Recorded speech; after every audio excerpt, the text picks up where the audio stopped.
चलिए स्टार्ट करते हैं क्लास 12 का पहला चैप्टर ठोस अवस्था।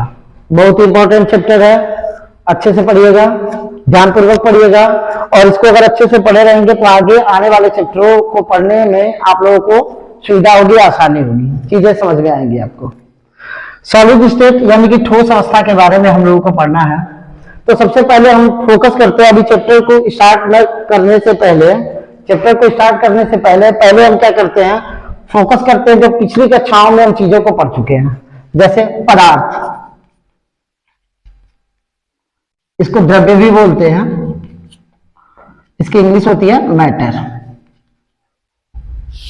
पदार्थ क्या होते हैं? हर वो वस्तु जो स्थान घेरती है, जिसमें द्रव्यमान होता है, वो पदार्थ कहलाती है। ये आप लोगों ने पिछली कक्षाओं में पढ़ा होगा, ठीक है। अब द्रव्य के प्रकार में आप लोगों ने तीन चीजें पढ़ी होंगी पिछली कक्षाओं में। द्रव्य के मुख्यतः तीन प्रकार आप लोग पढ़े होंगे। पहला ठोस, दूसरा द्रव और तीसरा गैस, ठीक है। ये जो चैप्टर हम स्टार्ट कर रहे हैं इसमें आपको पदार्थ के एक और प्रकार के बारे में पढ़ना है जिसको हम लोग बोलते हैं प्लाज्मा। प्लाज्मा क्या होता है?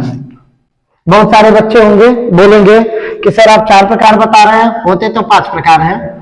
बोस जो हमारे इंडिया के ही एक साइंटिस्ट थे और आइंस्टीन ने मिलकर एक द्रव्य पदार्थ की खोज की थी, ठीक है, जिसको उन्होंने नाम दिया था बोस आइंस्टीन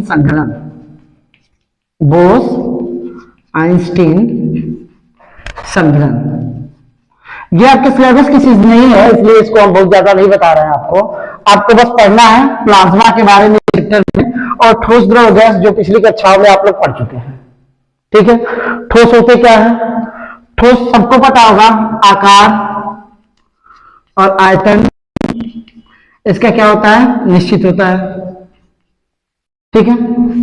कठोर होते हैं, आघात वर्जनीयता का गुण होता है, बहुत सारी चीजें जो आप लोग पिछली कक्षाओं में पढ़े होंगे। थोड़ी थोड़ी कुछ चीजें हैं जो हम आपको बताते हुए चल रहे हैं, बाकी आप लोग रिवाइज कर लीजिएगा एक बार घर पे जाके पिछली कक्षा की बुक लेके और उसको थोड़ा सा पढ़ लीजिएगा ठोस, द्रव, गैस के बारे में आप लोग, ठीक है।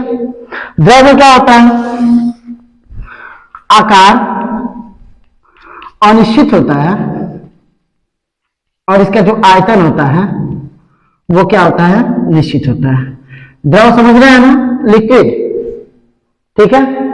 दूध हो गया, पानी हो गया, ठीक है, वो हमारा क्या है? द्रव है। ठोस बोर्ड हमारा हो गया, ये चाक हो गया, या जिस कैमरे से ये वीडियो शूट हो रहा है वो कैमरा हो गया, ठीक है।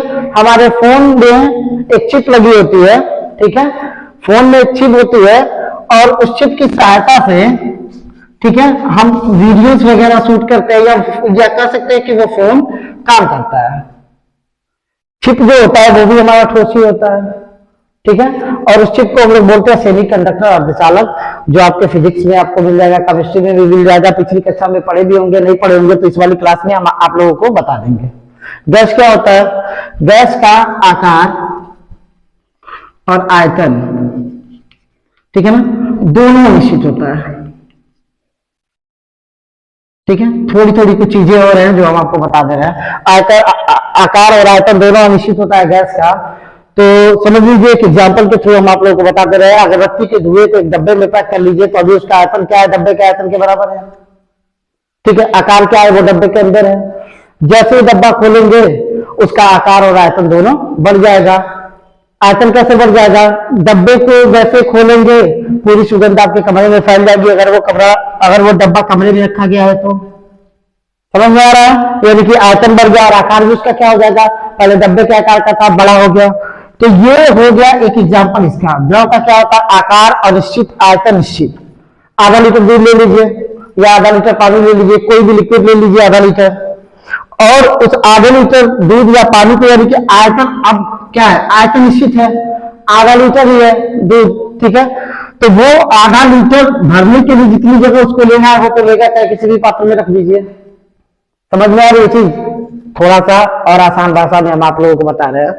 यदि आधा लीटर दूध मटर में है, आधा लीटर दूध, ठीक है, किसी और पात्र में है, ठीक है ना, तो वो आधा लीटर ही होगा, इसमें तो कोई कमी आएगी नहीं, लेकिन आकार चेंज हो जाएगा। अभी इसका शेप हो गया बॉटल के आकार का, और दूसरी बार में इसका शेप हो गया क्या, बर्तन के आकार का। समझ में आ रहा है? और ठोस बहुत सारी चीजें आपको दिख रही होंगी यहाँ पे, डेस्क बेंच बोर्ड, बहुत सारी चीजें जो है वो ठोस ही होती है। ठीक है, अब हमको पढ़ना है प्लाज्मा। एक चीज और हम आप लोगों को बता दे रहे हैं, ठोस के जो कण होते हैं वो आपस में एक दूसरे से चिपके होते हैं। ठीक है, इस प्रकार से चिपके होते हैं। जो द्रव के कण होते हैं वो ठोस की अपेक्षा थोड़ी दूरी पे होते हैं, और जो गैस के कण होते हैं, ठीक है, वो बहुत दूरी पे होते हैं। ये चीजें आप लोग पिछली कक्षाओं में पढ़ चुके होंगे। अब हमको पढ़ना क्या है, प्लाज्मा। ठीक है, प्लाज्मा होता क्या है? चलिए एक चीज आप लोग समझिएगा ध्यान से। ठीक है, प्लाज्मा होता क्या है, इसको बताने से पहले हम एक चीज और ऐड कर रहे हैं इसमें, आपको बता रहे हैं। ठोस है, ये द्रव है, और ये गैस है। ठोस में हम ले लेते हैं बर्फ, द्रव में ले लेते हैं पानी, और गैस में ले लेते हैं भाप। बर्फ को पानी में बदलने के लिए हमने क्या किया, इसको उष्मा दी। बर्फ को हमने क्या दी, उष्मा दी, ये पानी में चेंज हो गया, इसको हम क्या बोलते हैं, गलनांक। ठीक है, द्रव को हमने गैस में बदलने के लिए पुनः उष्मा दी। ठीक है ना, ये इसका क्या हो जाएगा, क्वथनांक। ठीक है, अब देखिए बर्फ जो था वो भाप में बदल चुका है, पहले पानी फिर भाप में। ठीक है ना, जिस ताप पे कोई वस्तु पिघलना प्रारंभ कर देती है वो उसका गलनांक हो जाता है, या गलना प्रारंभ कर देती है वो उसका गलनांक हो जाता है। ये सारी चीजें आप लोग पिछली कक्षाओं में पढ़ चुके होंगे। प्लाज्मा पे फोकस करिएगा। प्लाज्मा होता क्या है, हमने किया क्या है, ठोस को हमने हीट किया, द्रव में बदला, द्रव को हीट किया, गैस में बदला। अब हम क्या करते हैं, गैस को यदि हीट करें तो क्या होगा, यदि इसको हीट करें, हीट करते जाए करते जाए करते जाए, और बहुत ही उच्च वोल्टता दे दे, बहुत ही उच्च वोल्टता दे दे, तो क्या होगा, वहां पे होता यह है कि जो गैस के कण होते हैं या जो गैस के अणु होते हैं वो अपने नाभिक से इलेक्ट्रॉनों को बाहर निकाल देते हैं, और इस स्थिति में जो माध्यम बनता है वो हमारा प्लाज्मा माध्यम होता है। समझ में आ रही है चीजें? एक बार सभी बच्चे घर पे जाके ठोस द्रव गैस के बारे में पढ़ लेंगे। उम्मीद है कि सबको ठोस द्रव गैस पता होगा।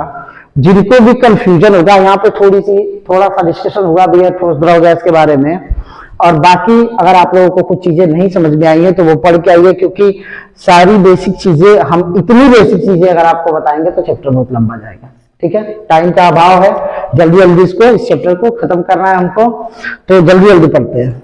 चलिए, अब प्लाज्मा में क्या होगा, जो गैस के जब गैस को हमने क्या किया, उच्च वोल्टता दी, तो हुआ क्या, इसके नाभिक से इलेक्ट्रॉन निकल गए।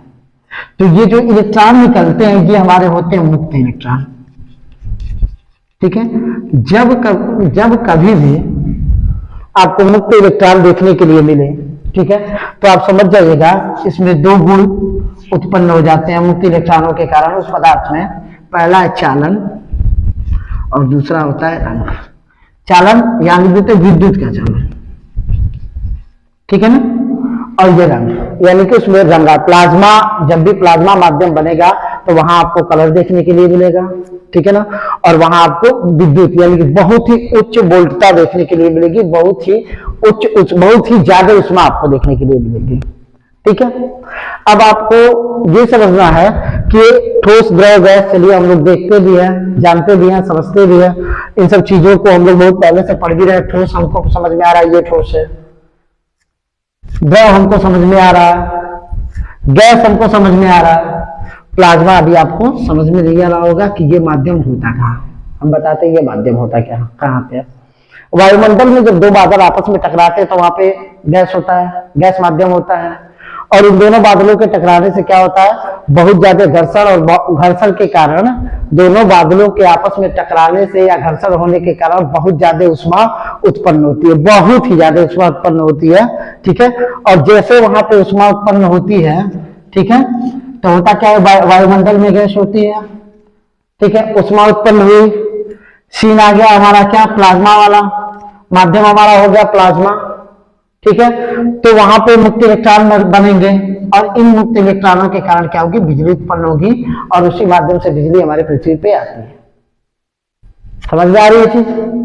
या फिर सूर्य के पास जो, अगर किसी माध्यम की हम कल्पना कर सकते हैं तो वो प्लाज्मा माध्यम ही है, क्योंकि सूर्य जो होता है उसके पास बहुत ज्यादा उष्मा होती है, वहां पे ये प्लाज्मा माध्यम, अगर हम कल्पना कर सकते हैं तो वहां पे प्लाज्मा माध्यम हम कह सकते हैं कि होता है। इतनी चीजें आपको कंफर्म हो गई, इतनी चीजें सबको कंफर्म हो गई ना।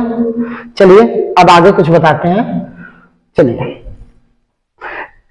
जितनी भी ट्यूबलाइट्स आप देखे होंगे, रंगीन ट्यूबलाइट्स, रंगीन ट्यूबलाइट्स जो होती हैं, ठीक है ना, उनमें जो माध्यम होता है वो भी होता है हमारा प्लाज्मा माध्यम होता है। क्यों होता है? क्योंकि इसमें एक गैस भरी होती है जिसको हम लोग बोलते हैं नियॉन गैस।